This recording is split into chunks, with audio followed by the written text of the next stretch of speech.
that's what I want to do in this little video, man, is just shed some light on what these teachings actually mean. So I'll go ahead and start off, right? You probably know a lot more than me. So let me get mine out of the way. Let me show that I know a few of these teachings too. You're not a total heretic is what you're saying. Yeah, exactly. So probably one of my favorite, because I feel like it's just so direct and it makes so much sense. And I feel like it seems like we have to make so many assumptions and twist it so hard for this to mean something that it does not. But one of my favorite quotes is, I believe, Luke 17:21, where Jesus says, the kingdom of heaven is within. Oh, yeah. Right? Of course. I mean, like, knowing what I know now, it's so obvious. I mean, heaven is internal, right? You could think of it as a state of mind, or rather, I mean, the experience that you have to get to that state of mind is even beyond mind, right? It's this experiential experience that's even beyond mind, right? But it doesn't have to do with any external thing or mystical realm or something like that, right? Am I right? Yeah, that's always a passage that I I never heard a good explanation for in church, because there's just no way of excusing that one away. It's so clearly mystical in nature. It's so clearly a non-dual pointing. And so when Christians read that, they see kingdom of heaven. Okay, heaven equals a place, like a physical location in another dimension that we go to when we die here. And Jesus couldn't have been more clear that the kingdom of heaven was, again, another metaphor using whatever flimsy language was available back then. It was just another metaphor for that inexpressible reality that can't be named or defined. Like, he was just throwing different analogies and words to it all the time.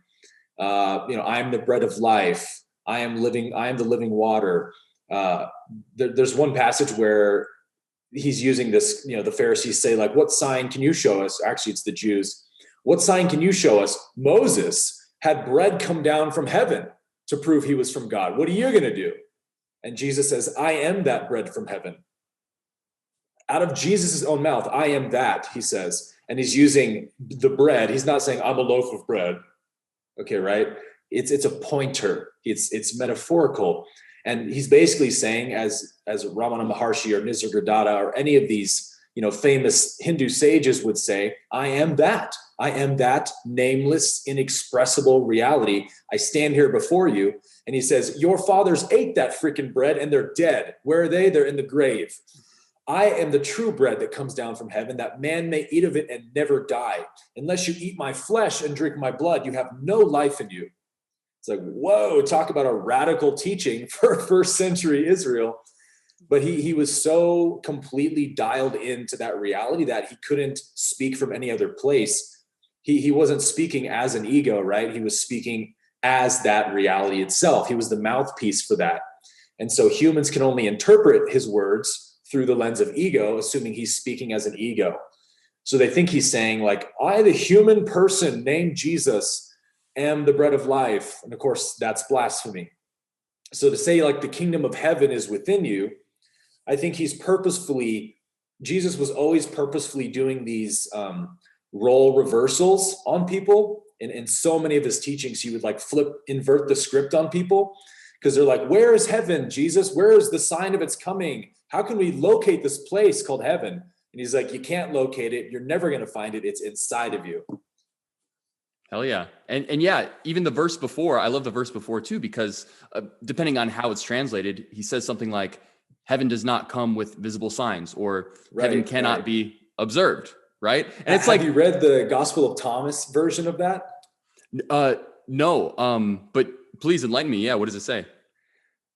The Gospel of Thomas has a lot of these passages that we see in the canonical Gospels, but they're the Gospel of Thomas is older, right? So it's probably more reliable or close to what he actually said. And I'm not going to get it right. I could pull it up if you want in a second, but he says something like, if you say to the birds of the air, like that the kingdom of heaven's in the birds, they'll deceive you. If you say it's in the ocean, it's in the fish, they'll deceive you. And he kind of names some things, and he says, you'll never see it. There's no sign of it's coming. It's already present. It's inside of you. It's like, you can't get any more clear than that, right? Right. Exactly. That's why I'm wondering, it's like, it's almost like these Christians just ignore these certain verses, or they have to come up with some just very kind of like a rational explanation for it with so many different assumptions, right? Instead of just taking it directly for what it means.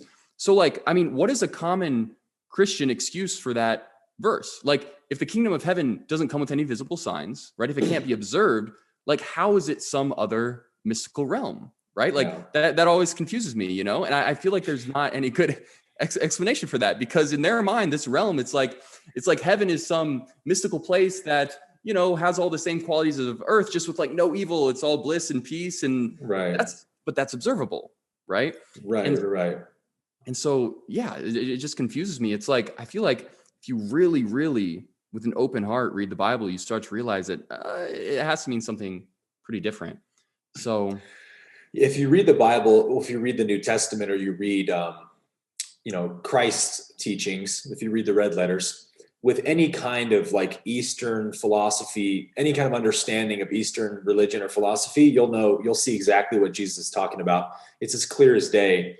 And this is why all of the, Tibetan and Hindu gurus and masters who read Jesus go, oh yeah, he was an enlightened being, obviously, because they're in that state themselves. So it's easy to recognize. So to your point earlier, like, it's no one's to blame. It's no fault of their own that they misinterpreted Jesus, because they weren't enlightened. So they only had the lens of ego to listen to him through. But yeah, you run into all these contradictions when you mix dogmatic definitions into Christ's message, when he's clearly not talking about a dogmatic thing like the kingdom of heaven. There's the passage that Christians will, this is the famous passage Christians will use when they try to say, I'm sure you've probably heard Christians say this, Jesus talked about hell more than anyone in the Bible. Have you heard that? I've definitely heard that before. Yeah. That's always the first argument that a Christian will make when you say, like, hell's not actually in the Bible, or Jesus never talked about it. No, he talked about it more than anybody did. He loved hell. And they'll point this verse, I think it appears in Mark 9 or something like that. It's also in Matthew or Luke. It's the one where that he says, I think it's actually the Sermon on the Mount, perhaps, but he says, if your right hand causes you to sin, chop it off. Better for you to enter the kingdom of heaven with one hand, or some passages say, better to enter the kingdom of heaven maimed than having both arms to be thrown into the fires of Gehenna. Now, of course, horrible, atrocious, egregious mistranslation of the word Gehenna is hell in most English translations, because we have the King James that was pushing that narrative really heavily back then. I mean, I can't think of a concept like less applicable to what Gehenna is than hell. It's sort of like, you might as well like just substitute like Jupiter or something in there. I mean, there's no context, no relation at all, but there it is. And we read it here in the 21st century, and Christians never, I've had this conversation with, I can't tell you how many Christian friends of mine. I'm like, Jesus didn't use the word hell, right? Because it didn't exist back then. You know what word he used was the word Gehenna, or actually the valley of Hinnom. Like, he was literally saying, better for you to be, worse to be thrown into the fires of, or into the Alcatraz prison in San Francisco. Like, he was naming a physical location on a map people could walk to. And it gets translated as some ethereal underworld. So right here, we can see this obvious contradiction, right? Heaven's a place where there's no suffering, they'll say. There's perfect peace, joy. We have new bodies. We live forever. Can't die, can't be harmed. Woo! But then all of a sudden, Jesus is saying you can enter the kingdom of heaven maimed. That seems to go against our definition. That's because he wasn't talking about a physical location you go to when you die. He's talking about a transcendent state of consciousness that he used the term, the kingdom of heaven, saying it's within you. It's in consciousness. So he's saying, better for you to chop the hand off that's causing you to sin and have that state of consciousness with only one hand than to have both hands and keep sinning and be thrown into the fires of Gehenna, right? Now, what was Gehenna? Probably important to know, right? Gehenna in Jesus's day was like the village garbage dump. It was the place where all the trash, and this is all through Josephus's literature. He mentions Gehenna many times, and other historians back then. But it was a place where all the garbage would be thrown. And it was the place where lepers would hang out because they weren't allowed inside the city. So they had to conglomerate somewhere. So they would go to Gehenna. And most importantly, it was the place where criminals and thieves' bodies would be thrown to be burned. Now, this is huge. This makes perfect sense out of the whole passage when you understand this. Back in first century Israel, well, all of Judaistic history, and you probably know this, the resurrection was a huge belief of theirs, that in the last day, we will be resurrected from our graves. Our bodies will come back together and wrap around the bones and we'll float up to heaven with God. So the ultimate disgrace for a Jew was to not have a proper burial, especially to be burned, because that means you have no body to be resurrected. So it's basically to burn someone's body was to say you are annihilated, you are wiped out from existence. And this was very much the belief in the Old Testament. The Old Testament, there's no concept of hell or Hades or an afterworld where torture happens or even the devil, none of it. The only concept of an afterlife for bad people in the Old Testament was the word Sheol, which literally means the grave. So Jews were annihilationists, essentially. They believed if you don't serve our God, then when you die, you're blotted out. You're annihilated. And there's all kinds of passages all throughout the Psalms that talks about this. The wicked shall go down to the dust. They shall be remembered no more. They shall be blotted out from existence. So Jesus was talking to a bunch of Jews who believed in annihilationism. Okay, so they wouldn't have a concept for a torture chamber that you go to when you die. But the fact that thieves and criminals' bodies would be burned in Gehenna, every Jew he was talking to would have known exactly what he was referring to. What he's saying is, hey, cut off whatever's causing you to sin, because it's better to have this state of consciousness I'm here to present to you and offer to you than it is to have both hands, but keep on sinning and end up like the criminals and thieves who get thrown into the fires of Gehenna. And then he says, he quotes a passage from Isaiah 48, I think 48, where he says, where the worm does not die and the fire is not quenched. So they go, see, he's talking about hell, right? But he's talking about the exact opposite. And this is so hilarious to me, Connor. When you read Isaiah 48, it's the passage where the Israelites got in big trouble with Isaiah, the prophet, who called them out on their shit because they were sacrificing, apparently some of them, were sacrificing their children into the fires of Gehenna as an offering to the false god Molech. So what God says in that passage, Isaiah prophesies from the Lord's mouth, who says, you committed the ultimate abomination at Gehenna by sacrificing your children in the fire, which I did not command you to do, nor did it ever enter into my mind to command you to do. Okay, so right there, God tells Israel that burning your children in fire is an abomination, and he did not command them to do that, and it wouldn't even enter his mind to.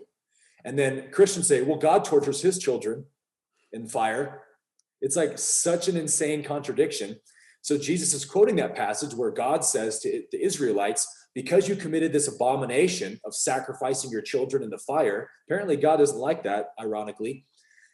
He says, you shall be thrown into the fire where the worm does not die and the fire is not quenched. So back then they spoke in metaphor, right? In parables and symbols. So he's not saying that there's eternal worms that literally eat your body forever, because one, worms don't live forever. Two, you're going to run out of flesh eventually, right? It's a metaphor to say your destruction, your death will be remembered forever. You shall always be remembered for this abomination in the eyes of Israel. Like in our minds, you will always be being burned in these fires because you're going to go down in history for fucking up, is what God is saying. So Jesus quotes that passage from Isaiah, and he says, better than that to be thrown in Gehenna where the worm doesn't die and the fire is not quenched. So he's basically quoting the passage where God calls burning children an abomination. So it's like, obviously he's not referring to God torturing people in hell. And secondly, he said the word Gehenna, which is a physical location in Israel. So if he was using Gehenna, this is what Christians will say, well, yeah, okay, so he did say Gehenna, but it was an analogy for hell. Okay, so how in the hell literally, would Israelites back then in the first century have made that connection? Because there wasn't a concept of hell in the Old Testament in Judaism. The only concept of an afterlife was the Greek belief in Hades, and the god Hades, who rules the underworld, named Hades. And he didn't use the word Hades, he used the word Gehenna. So it's like either way you slice it, if that was his one attempt to warn people that God burns you forever if you don't confess me as your Lord, pretty shitty job on Jesus' part, don't you think? Yeah. Wow. So to me, I mean, it just seems like, again, it's such a giant misinterpretation. So it seems like the idea of the stereotypical Christian hell simply came from their false idea of what heaven is. And it's kind of like they created this opposite based off a mistranslation, right? Well said. And yeah, and it's like, it just simply doesn't exist. I mean, if you want to talk about what hell is, even though, yeah, there's not really necessarily a hell in the Bible, but you could refer to hell as simply the opposite of heaven, the real idea of heaven, which would be, hell would be ignorance to the truth, right? It would be that separation, right? Separation, the ego, right? Yeah. The state of mind that comes with the ego and still identifying with, just this small self, Yep. And so, I mean, I can attest to it, right? I mean, looking back a year ago, right? I felt like I was at the best point in my life that I had ever been, right? I was comfortable living in LA, golfing every day, making YouTube videos. It was great. My life is great. And I was working on personal development and becoming a better person. But compared to my state of mind now, I would tell you that I was living in an absolute hell, right? Yeah. And I didn't even know it because my state of mind was horrible, but I just considered it normal. It was a state of pure separation. I thought I was separate from the rest of the universe. And there were all these insecurities, anxiety every day. I was worried. I had this fear, right? And yeah, and even though this is the issue is because so many people, they think, oh, I'm doing just fine. Like I'm just fine. Like this is how life is supposed to be. I'm not some starving child in Africa. They have some gratitude, which is great, but they sure don't have absolute gratitude. They don't have real gratitude for existence itself. They don't realize what is possible when they actually find the kingdom of heaven because they don't think that it's attainable in this lifetime when of course it is. And that's what Jesus was trying to preach to us. It's like, well, Christians, I guess, believe that how you act in this world depends upon, or that leads to if you go to heaven or hell. Yeah. But then they'll also say, but you can't be perfect enough to go to heaven anyway.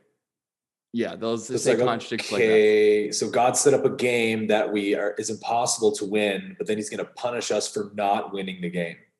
Right. It just seems like such a horrible scenario. And a little psychopathic, don't you think? Yeah, exactly.